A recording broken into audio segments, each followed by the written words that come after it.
Well, the Edmonton Elks already claimed the CFL's longest home losing streak back in October the 1st of last year, and now they co-own the longest home losing streak in sports history, along with the 1953 St. Louis Browns. By the way, that 1953 season ended up being the last for the St. Louis Browns. They moved to Baltimore and became the Orioles. We are hoping the same fate does not befall the Edmonton Elks, and they're not going to move to Red Deer or something like that. Here's Davis Sanchez. Great to see you, buddy. A lot of the same problems that have hounded the Elks all season back Thursday, including at quarterback.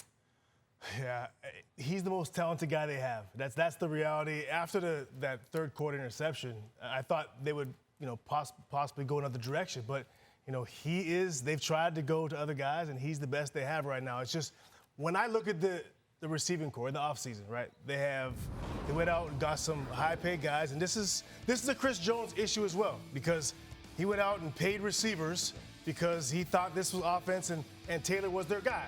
And now there hasn't been any rapport between these star receivers, Dunbar being one of them, Geno Lewis being the other, Mitchell, and Taylor Cornelius. But the problem, Jay, is they don't have anyone else to go to. So when you spend all this money on receivers, you don't have a quarterback, you're struggling with your offensive line, there's really nowhere to go.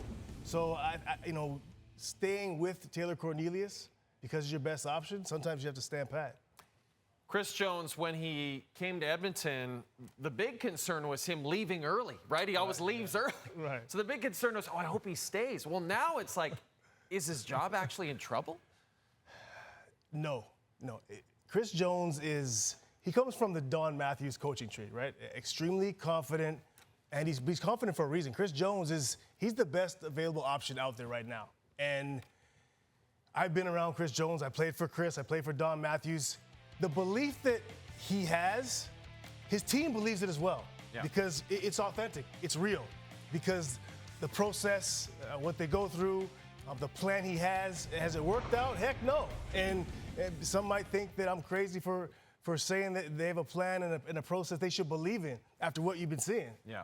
But Chris there's not a smarter football guy in the CFL right now without a job that can come in and do what Chris Jones, or can come in and take over for Chris Jones. It might be better for a few weeks, but long term, Chris Jones is the answer, and it's tough because often the organization has to make moves to please their fan base, right? Yeah. But I think you're taking steps backwards. If you move on from Chris Jones, I think you're losing a good coach. The Elks schedule, by the way, gets way worse after this. I mean, you've got Winnipeg next, then you have BC, then you have Winnipeg again. How much worse can this get for Edmonton? We were looking at that earlier. They might not win a game for a while. They needed this one because now the rest of the teams they're playing are much more talented than them. Look, I mean, you got to keep chopping wood, and that's really all they can do, I think, for a fan base. Try to stay patient as you can because, often they're going to be calling for people. They're going to be calling for jobs, and there might be something that they have to do within the staff, and I think that's a possibility. It feels like they've got to do something. I think they have to do something. It's how it is, and fans are shareholders in wherever market you're in, and the shareholders want to see some change, and so I believe they'll make change within their coaching staff, shift some things around a little bit just to show they're doing something. It won't involve Chris Jones. You'll be back Friday Night Football. The undefeated Argos in Montreal. They'll take on the 2-2 Als. Davis, thanks for this, buddy. Thank you. What a great suit, Jay. Oh, thank you, my friend. Coming from you, that means a lot.